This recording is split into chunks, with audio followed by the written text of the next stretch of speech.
नमस्ते भनिदिनु न। नमस्ते। म लेख्दैछु भन्नु। म लेख्दैछु। हजुरहरू पनि लेख्नु। यता हेर्नु मेरो हस्त कस्तो छ भन्नु न।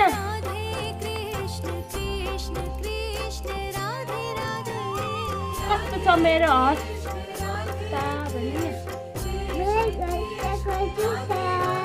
चिसो धेरै छ।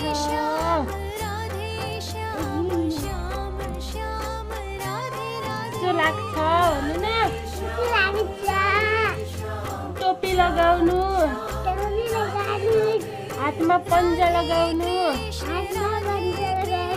खुट्टामा मोजा लगाउनु। ज्याकेट लगाउनु। अनि चिसो हुँदैन।